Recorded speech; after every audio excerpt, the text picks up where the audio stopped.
Hi ಸ್ನೇಹಿತರೆ, ಹೇಗಿದ್ದೀರಾ? ಚೆನ್ನಾಗಿದ್ದೀರಾ? ಐ ಹೋಪ್ ನೀವೆಲ್ಲರೂ ಕೂಡ ತುಂಬ ಚೆನ್ನಾಗಿದ್ದೀರಿ ಅಂತ ಅಂದ್ಕೊಳ್ತಾ ಇದ್ದೀನಿ. ಆ್ಯಕ್ಚುಲಿ ಇದು ನನ್ನ ಈ ಯೂಟ್ಯೂಬ್ ಚಾನೆಲ್ನಲ್ಲಿ ಮೊದಲನೇ ವಿಡಿಯೋ ಸ್ನೇಹಿತರೆ. ಈ ವಿಡಿಯೋದಲ್ಲಿ ನಾನು ನಿಮಗೆ ಯಾವುದ್ರ ಬಗ್ಗೆ ಮಾತಾಡ್ತಾ ಇದ್ದೀನಿ ಅಂತಂದರೆ, ನಿಮಗೆಲ್ಲ ಸಾಕಷ್ಟು ಜನರಿಗೆ ಒಂದು ರೀತಿಯಾದಂಥ ಗೊಂದಲ ಇರುತ್ತೆ.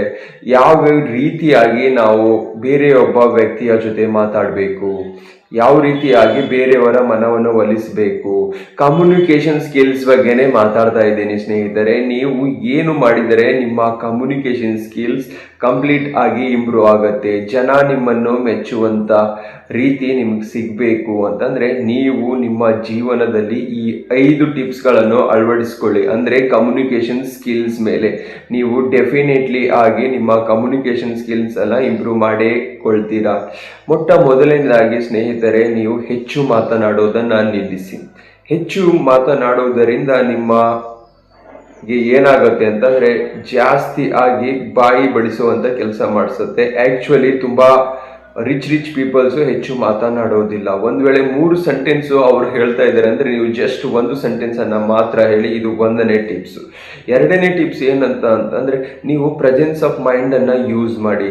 ಅಂದರೆ ಯಾವ ರೀತಿ ಅಂತಂದರೆ, ವ್ಯಕ್ತಿ ಸಿಟ್ಟಿನಲ್ಲಿ ಇದ್ದಾನ ಅಥವಾ ವ್ಯಕ್ತಿ ಏನಾದರೂ ಒಂಟಿತನದಲ್ಲಿ ಇದ್ದಾನ ಅಂತ ನೀವು ತಿಳ್ಕೊಳ್ಳಿ. ಆತನ ಮುಖಭಾವನೆಯೇ ನಿಮ್ಮನ್ನು ಎಲ್ಲವನ್ನು ಗೊತ್ತು ಹಿಡಿಸುವಂತೆ ಮಾಡುತ್ತದೆ.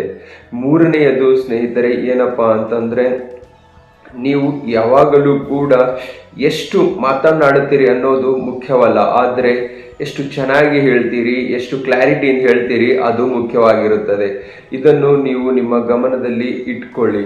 4ನೇಯದು, ನೀವು ಯಾವಾಗಲೂ ಕೂಡ ಮಾತನಾಡಬೇಕು ಅಂತ ಅಂದರೆ ನೀವು ಬಾಡಿ ಪೋಸ್ಟರ್ ಸ್ಟ್ರೇಟ್ ಆಗಿರಬೇಕು. ಕಣ್ಣಿನಲ್ಲಿ ಕಣ್ಣಿಟ್ಟು ನೋಡಿ. ಒಂದು ವೇಳೆ ಕಣ್ಣಿನಲ್ಲಿ ಕಣ್ಣಿಟ್ಟು ನೋಡಲು ಆಗ್ತಾ ಇಲ್ಲ ಅಂತಂದರೆ ಹಣೆ ಮೇಲೆ ಇಟ್ಟಾದರೂ ನೋಡಿ. ಇದರಿಂದ ನೀವು ಡೆಫಿನೆಟ್ಲಿ ಆಗಿ ನಿಮಗೆ ಕಾನ್ಫಿಡೆನ್ಸ್ ಬಿಲ್ಡ್ ಆಗೋಕ್ಕೆ ಹೋಗುತ್ತದೆ.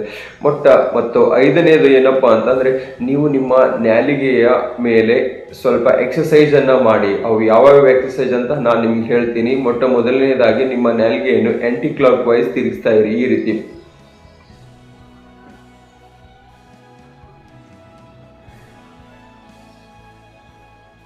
ರೀತಿ ತಿರ್ಸ್ತಾ ಹೋದ್ರಿ ಅಂತಂದರೆ ನಿಮ್ಮ ನಾಲಿಗೆಗೆ ಒಂದು ರೀತಿಯಾದಂಥ ಎಕ್ಸಸೈಸ್ ಸಿಗುತ್ತೆ. ಮತ್ತು 6ನೇ ಟಿಪ್ಸ್ ಏನಪ್ಪ ಅಂತಂದರೆ, ಟಂಗ್ ಟ್ವಿಸ್ಟರ್ಸ್ಗಳನ್ನು ಬಳಸಿ. ಈ ರೀತಿ ಮಾಡೋದ್ರಿಂದ ನಿಮ್ಮ ನಾಲಿಗೆ ಸಾಫ್ಟ್ ಆಗುತ್ತೆ, ಪ್ರೊನೌನ್ಸಿಯೇಷನ್ ಚೆನ್ನಾಗಾಗುತ್ತೆ. ಫಾರ್ ಎಕ್ಸಾಂಪಲ್, ಕಚ್ಚಾ ಪಾಪಡ್ ಪಕ್ಕ ಪಾಪಡ್, ಕಚ್ಚಾ ಪಾಪಡ್ ಪಕ್ಕ ಪಾಪಡ್, ಕಚ್ಚಾ ಪಾಪಡ್ ಪಕ್ಕ ಪಾಪಡ್, ಕಚ್ಚಾ ಪಾಪಡ್ ಪಕ್ಕ ಪಾಪಡ್.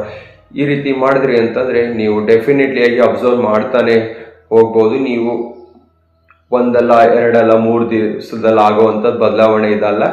ಮೇ ಬಿ 1 ಮಂತ್ನಲ್ಲಿ ನೀವು ಚೇಂಜಸನ್ನು ಕಾಣ್ಬೋದು. ಪ್ಲೀಸ್ ಸ್ನೇಹಿತರೆ, ಇದು ನನ್ನ ಮೊದಲನೇ ವಿಡಿಯೋ. ನಾನು ಯೂಟ್ಯೂಬ್ ಶುರು ಮಾಡಬೇಕನ್ನೋವಂಥ ಇಂಟ್ರೆಸ್ಟ್ ನನಗಿತ್ತು. ಇವಾಗ ಯೂಟ್ಯೂಬ್ ಶುರು ಮಾಡಿದ್ದೀನಿ. ಇವಾಗ ಈ ಚಾನೆಲ್ನ ಹಣೆ ಬರ ನೀವೇ ಬರಿಬೇಕಾಗುತ್ತದೆ. ಪ್ಲೀಸ್ ದಯಮಾಡಿ ಸ್ನೇಹಿತರೆ, ನಿಮ್ಮ ಕೈ ಮುಗಿದು ಕೇಳ್ಕೊಳ್ತೀನಿ, ಈ ಚಾನೆಲನ್ನು ಸಬ್ಸ್ಕ್ರೈಬ್ ಮಾಡಿ. ಇದೇ ರೀತಿಯಾದಂಥ ಒಂದು ಒಳ್ಳೆ ಕಂಟೆಂಟ್ಫುಲ್ ವಿಡಿಯೋಸನ್ನು ನಾನು ನಿಮಗೆ ತಲುಪಿಸ್ತೀನಿ. ದಯಮಾಡಿ ಚಾನೆಲನ್ನು ಸಬ್ಸ್ಕ್ರೈಬ್ ಮಾಡಿ ಸ್ನೇಹಿತರೆ. ಮತ್ತೊಮ್ಮೆ ಕೇಳ್ಕೊಳ್ತಾ ಇದ್ದೀನಿ, ಚೆನ್ನಾಗಿರಿ, ಕನ್ನಡ ಬೆಳೆಸಿ, ಕನ್ನಡ ಉಳಿಸಿ.